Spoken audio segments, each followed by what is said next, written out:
Fine weekly meeting with the Steam Bandits Outpost team. My name is Jason. I'm the creative director and president of IOCane Studios, and I am here to share with you the progress of the game thus far. Since I do a bunch of stuff behind the scenes, I don't really show you any direct progress. I just basically refer to my team, and they make me look good. So first, as far as team news, next month is GDC, the Game Developers Conference. A good chunk of the team will be up there. So if you're planning on being there, we look forward to possibly seeing you. And if you'd like to see the game, we will be bringing several copies of the game with us on tablets and mobile devices and laptops. So if you'd like to check it out, feel free to find us, and we'd love to show you the game. That's pretty much all I had to update you guys with. We might be moving to Twitch TV for these live streams. I've wanted to make the transition to it, but I've just been so swamped with other things that it's just been kind of getting delayed. So maybe the next meeting will be on there, because it seems like Twitch is a nice place for you guys to just enter the Twitch chat room and start chatting and stuff.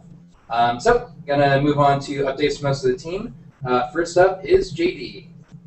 Hi, JD. Hey, how's it going?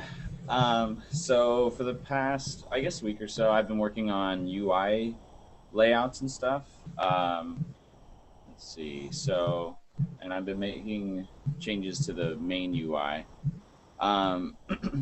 So just to kind of give you an idea of what all this stuff is for, whenever you select a building, you're going to have a little picture of whatever you have selected show up on the side here, inside this little cool little gadgety type device. And this little slider will slide out and give you the options for what you can do with that building.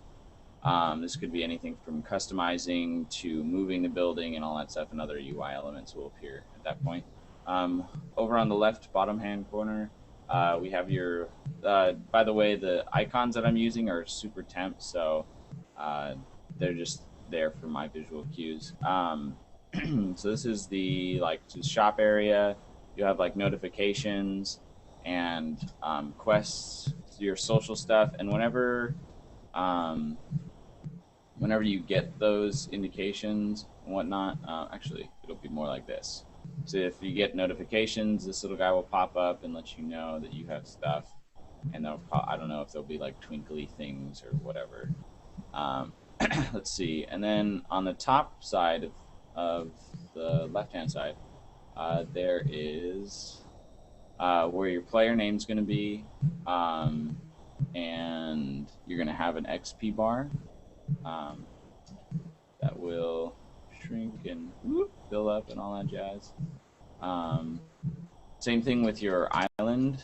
So there's going to be two things that you'll be tracking, the XP of your overseer and then the progress of your island. On the far right-hand side, you're going to have all your different resources. So when you don't have it clicked, it'll be closed. So it'll look something like that. And then when you click it, it'll show all your other resources like flocks or water, wood, other sort of resources that you need to build items and buildings and stuff. Yeah, so that's what I'm working on. Right now what we're trying to do is get this temp stuff into the game and see how usability is, and see whether we like the layout of things first before we go ahead and make everything look as polished as this guy over here. So once we get a good handle on what we want for the layout and how things are going to scale and stuff for different devices, we'll be good to go to like style it up and make it super steampunky. There's obviously not nearly enough gears in the UI. We're going to work that all in. But for right now, we just want to get like the basic shapes and layout done first. And then if you want to see the latest in the game, let me see.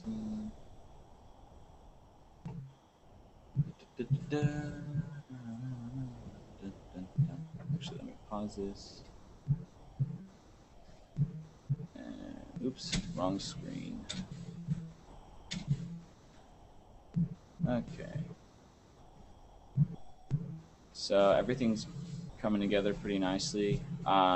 We have a few new plants and stuff in the game, and these will be decorative items that you can place throughout the island.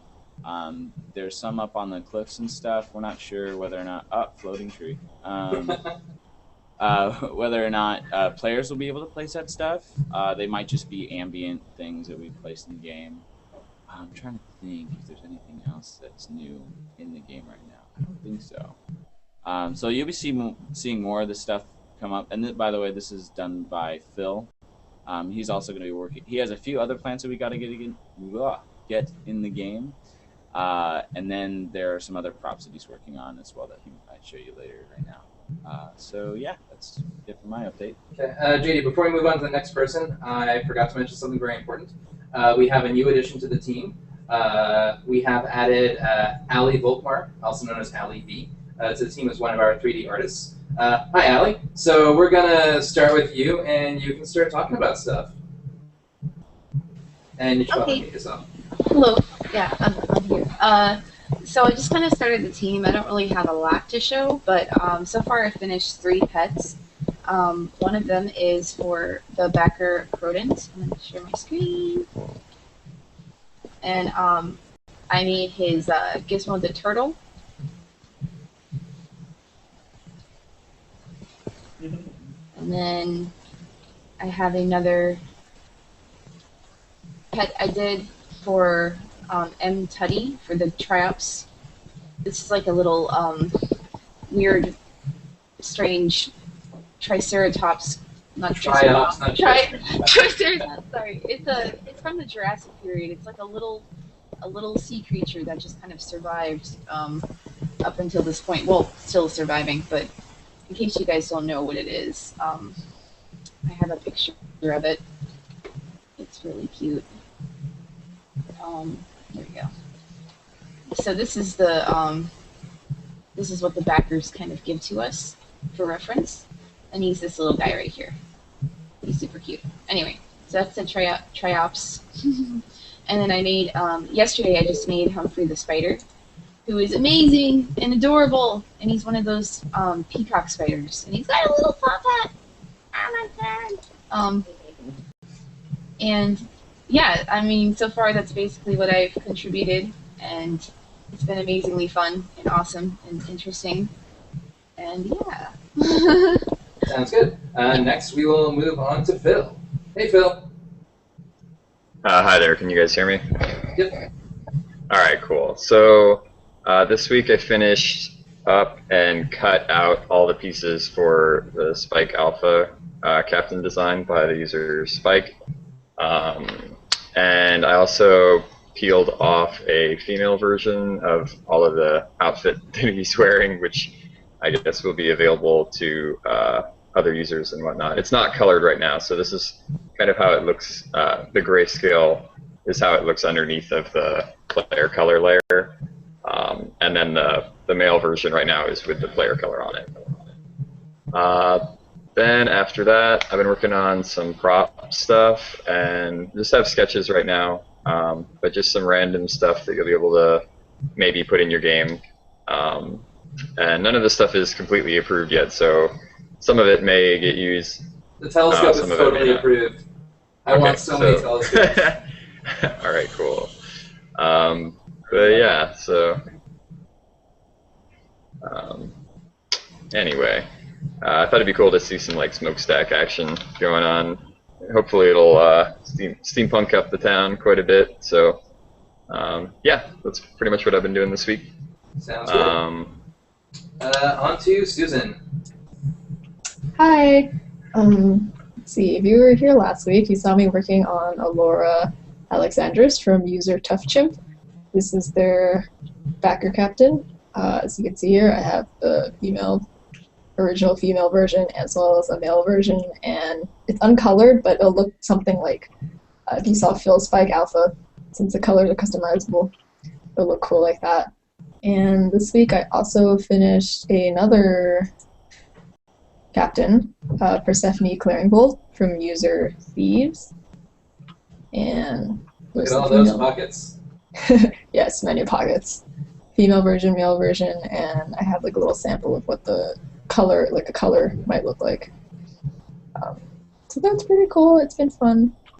Oh, and for Fedora somewhere. Must have lost it. Okay, but those two are finished, and this week I'm also starting on another captain, Maya Athelis from Backer Billig. So it's my work in progress.